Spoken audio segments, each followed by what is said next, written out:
السلام علیکم ویورز، کیا حال ہے آپ سب کا؟ امید کرتی ہوں کہ آپ سب ٹھیک ہوں گے۔ الحمدللہ میں بھی ٹھیک ہوں۔ یہ میں کل گئی تھی بازار، مجھے لینی تھی کچھ ضروری چیزیں، تو پھر میں اسٹور گئی تھی۔ میری بیٹی کا آ رہا ہے برتھ ڈے 29 اپریل کو، تو ہم تو برتھ ڈے نہیں کرتے، میں برتھ ڈے سیلیبریٹ نہیں کرتی، کیونکہ مجھے پتہ ہے کہ اسلام میں اس کی اجازت نہیں ہے۔ تو جب وہ 1 سال کی ہوئی تھی تب ہم نے اس کا عقیقہ کیا تھا اسلامی طور پہ۔ تو یہ ہے کہ پھر جو ماموں خالہ وغیرہ ہوتے ہیں وہ پھر برتھ ڈے کر لیتے تھے ہر سال، کیک وغیرہ لے آتے تھے ہمارے گھر۔ تو پھر ظاہرہ یہ چھوٹی چھوٹی خوشیاں ہوتی ہیں، تو پھر میں نے کبھی منع نہیں کیا، لیکن یہ ہے کہ ذاتی طور پہ میں نے اپنے بچوں کا برتھ ڈے کبھی بھی نہیں کیا، نہ ہی میں کرتی ہوں۔ تو اب 29 اپریل کو برتھ ڈے آ رہا ہے، اب ظاہرہ وہ بڑی ہو گئی ہے، اب سمجھتی ہے، تو اس کو ہے کہ کیک کاٹیں گے۔ میں نے کہا کہ اپنے بابا سے بولنا، وہ آپ کو ویسے ہی کیک لا دیں گے، برتھ ڈے تو نہیں کرتے، گناہ ہوتا ہے۔ تو پھر میں کل گئی تھی بازار، تو میں نے لینی تھی اسٹوری بک۔ میں نے کہا چلو اس کو کوئی اچھی سی اسٹوری بک گفٹ کر دوں گی، تو بچوں کو بکس میں انٹرسٹ ہونا چاہیے نا۔ آج کل کے بچوں کا بکس میں انٹرسٹ کم ہو گیا، موبائلس میں زیادہ ہو گیا، تو پھر میں ذرا ان کو بکس کی سائڈ پہ لانا چاہ رہی تھی۔ تو پھر میں نے اسٹور سے بھی کچھ ضروری چیزیں لینی تھی اور اس کے لیے بک بھی لینی تھی، تو اسٹور سے تو بک ملی نہیں، تو اب انشاءاللہ دوبارہ جاؤں گی اس کے لیے۔ کوئی میں چاہوں گی کہ چلو اسٹوری بک بھی ہو، کچھ بھی میں اسلامک بھی ہو جائے۔ ماشاءاللہ سے 29 اپریل کو وہ 6 ایئر کی ہو جائے گی الحمدللہ۔ جب ہم بچوں کے لاڈ پیار میں ان کو بچپن سے ہی عادت ڈال دیتے ہیں کیک کاٹنے کی، تو ظاہر ہے بڑے ہونے تک وہ عادت جانا پھر مشکل ہو جاتی ہے۔ تو اب بچے بڑے ہو رہے ہیں، سمجھنے لگ گئے ہیں، تو انشاءاللہ میری یہی کوشش ہوگی کہ اب ان کو ان چیزوں سے پیچھے کروں۔ ان کو پتہ ہونا چاہیے کہ یہ چیز کرنے والی ہے یا نہیں کرنے والی۔ اب اس بار کا تو مجھے نہیں پتا، وہ ویسے اس کو بہت زیادہ ہے کہ کیک آئے۔ انشاءاللہ کوشش یہی کروں گی اب ان چیزوں سے ہٹ جائیں بچے۔ اس گھڑی ہم جی رہے ہیں، مگر اگلی کسی گھڑی کا ہمیں نہیں پتا کہ ہم نے کب مر جانا ہے۔ جس طرح یہ جینا صدا کا جینا نہیں ہے، اسی طرح وہ مرنا بھی صدا کا مرنا نہیں ہوگا۔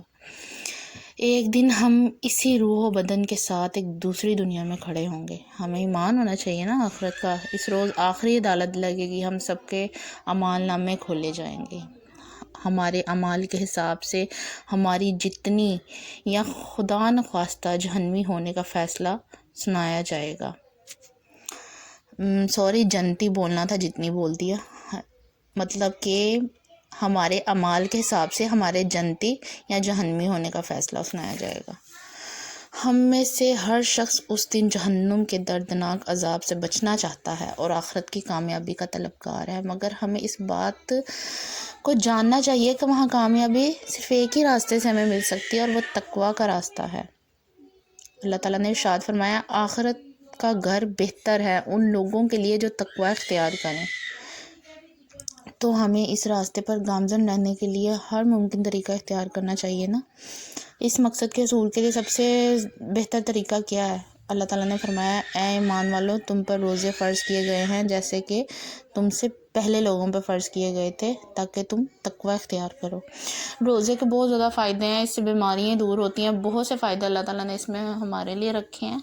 اگر ہم سمجھیں تو روزہ نہیں چھوڑنا چاہیے۔ اگر ہم یہ سوچتے ہیں کہ کوئی بات نہیں، کوئی روزہ چھوڑ دیں، 1-2 چھوڑنے سے کیا ہو جائے گا، تو میں آپ کو یہ بتا دوں کہ فرض ہمارے معاف نہیں ہیں، وہ ہمیں پورے کرنے ہی پڑتے ہیں ہر حال میں۔ اور جو شخص جان بوجھ کر بھی ایک روزہ چھوڑ دیتا ہے زندگی میں، تو وہ ساری زندگی بھی روزے رکھتا رہے نا، تو اس کے ثواب تک وہ نہیں پہنچ سکتا جو اس نے ایک روزہ جان بوجھ کر چھوڑا تھا۔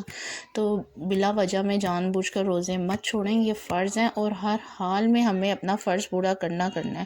اس کی معافی کسی طور پہ بھی نہیں ہے ہمیں۔ اس لیے پروردگار نے ہم پر رمضان کے روزے لازم کر دیے ہیں۔ اس مہینے میں انسان کو اس بات کی خصوصاً یاد دہانی کروائی جاتی ہے کہ اسے ایک متقی اور پرہیزگار فرد کی حیثیت سے جینا ہے۔ اس کے تمام جذبے خدا کی اطاعت کے تحت ہونے چاہیے۔ آپ صلی اللہ علیہ وسلم نے فرمایا، جب رمضان کی پہلی رات ہوتی ہے تو شیاطین اور سرکش جنات جکڑ دیے جاتے ہیں اور دوزخ کے سارے دروازے بند کر دیے جاتے ہیں۔ اور ان میں سے کوئی دروازہ بھی کھلا نہیں رہتا، اور جنت کے تمام دروازے کھول دیے جاتے ہیں اور اس میں سے کوئی بھی دروازہ بند نہیں کیا جاتا۔ اللہ تعالیٰ پکارتا ہے کہ اے خیر اور نیکی کے طالب، قدم بڑھا کے آ، اور اے بدی اور بدکاری کے شائق رک جا، آگے نہ آ۔ اور اللہ کی طرف سے بہت سے گناہگار بندوں کو دوزخ سے رہائی دی جاتی ہے، اور یہ سب رمضان کی ہر رات میں ہوتا ہے۔ جنت کے دروازوں میں ایک خاص دروازہ ہے، ریان، اور اس دروازے سے قیامت کے دن صرف روزہ داروں کا ہی داخلہ ہوگا۔ میرے بیٹے کا نام ہے الحمدللہ، ریان نام ہے، اور وہ رمضان میں ہی پیدا ہوا تھا، تو اس کا نام ریان ہے، جو کہ ایک جنت کے دروازے کا نام ہے جس میں سے روزے دار داخل ہوں گے۔ اللہ تعالیٰ ہم سب کو بھی نصیب فرمائے جنت میں جانے والوں میں۔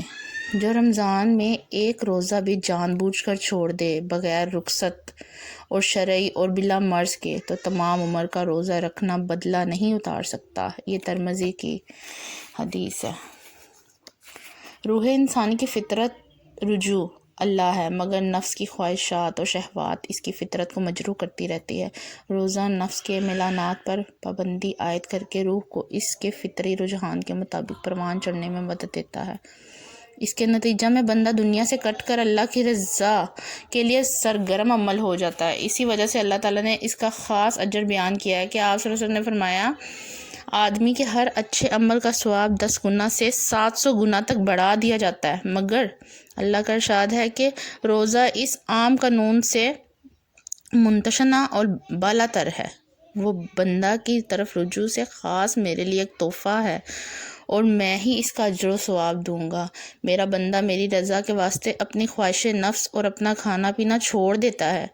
روزہ دار کے لیے 2 مسرتیں ہیں، ایک افطار کے وقت اور دوسری اپنے مالک مولا کی بارگاہ میں شرف یابی کے وقت، اور قسم ہے کہ روزہ دار کے منہ کی بو اللہ کے نزدیک مشک کی بو سے بھی بہتر ہے، اور روزہ ڈھال ہے۔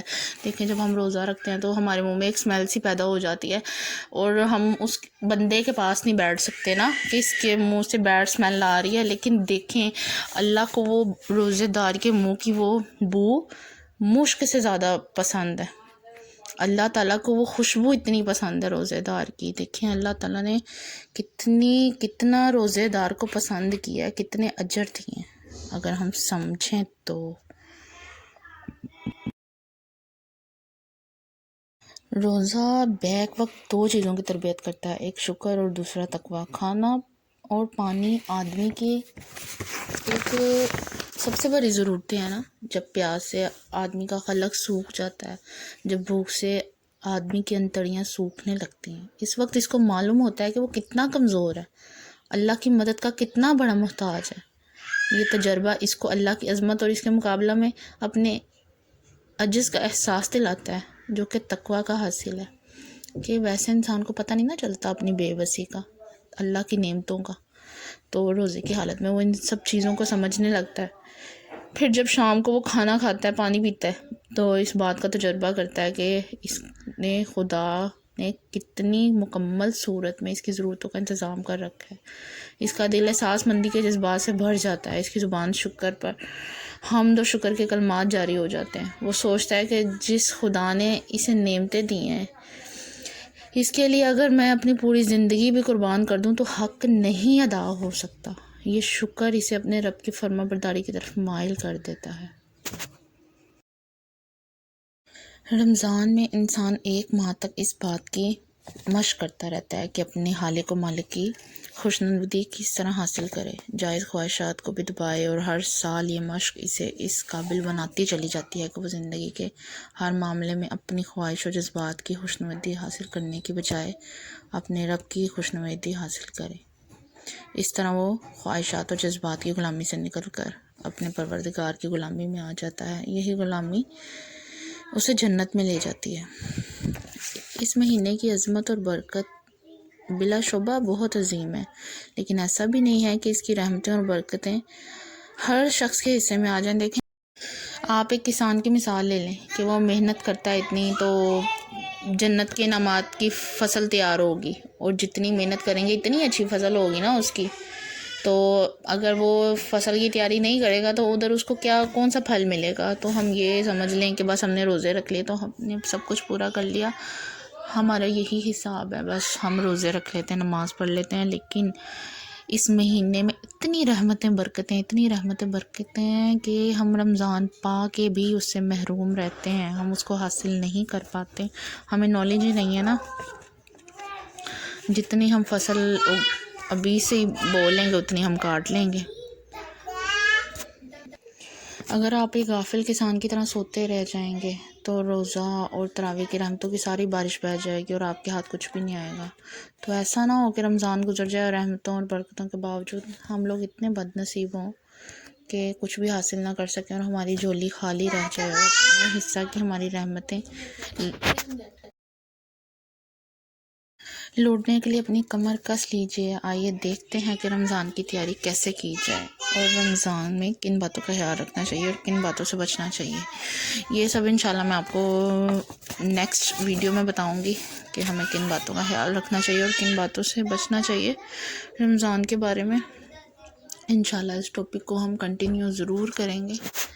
تو ماشاءاللہ سے بس کچھ دن رمضان دور ہے. اللہ تعالیٰ ہمارے نصیب میں فرمائے رمضان کی رحمتیں برکتیں، روزے رکھنا اور نمازیں اور قرآن کی تلاوت. اور آپ سب سنائیے کس طرح سے گزرے آپ کے آج کل دن. میرے جتنے بھی سبسکرائبرز ہیں اپنی کوالیفیکیشن مجھ سے شیئر کریں، کس کی کتنی کوالیفیکیشن ہے. یہ جون سا ایپ میں یوز کرتی ہوں ایڈیٹنگ کے لیے، یہ بہت تنگ کر رہا ہے. پہلے بہت اچھی ایڈیٹنگ ہو جاتی تھی، اب مجھے آپ کی ایکٹیویٹیز کیا ہیں اور اگر آپ اسٹوڈنٹ ہیں تو پھر آپ کون سے لیول میں اسٹڈی کر رہے ہیں اور اپنی اسٹڈی کو مینیج کیسے کر رہے ہیں. اور میں انشاءاللہ اپنی پوئٹری بھی آپ سے انشاءاللہ جلد شیئر ضرور کروں گی. تو جب ہم چھوٹے تھے تو ہمیں نیو ڈائری لینے کا بہت شوق ہوتا تھا، ڈائری لکھنے کا بہت شوق ہوتا تھا، ہمارا دن کیسا گزرا یہ وہ. تو چھوٹے ہوتے تو بہت شوق تھا، اب تو ظاہرہ بڑے ہو گئے ہیں، بچوں والے ہو گئے ہیں، اب شوق چینج ہوتے رہتے ہیں. ویسے تو اولڈ لوگ بھی چاہیں تو وہ ڈائری رکھتے ہیں، شوق کی بات ہے، لیکن بس وقت کے ساتھ ساتھ چینجنگز آ ہی جاتی ہیں. تو کافی زیادہ میری ڈائریز جمع ہو گئی ہوئی تھیں. تو انشاءاللہ میں دیکھوں گی کہاں ہے اور پھر آپ سے شیئر کروں گی اپنی پوئٹری. اپنا بہت سارا خیال رکھیے گا. میرے چینل کو سبسکرائب کریں اور میری ویڈیو کو شیئر لازمی کیا کریں. اللہ حافظ.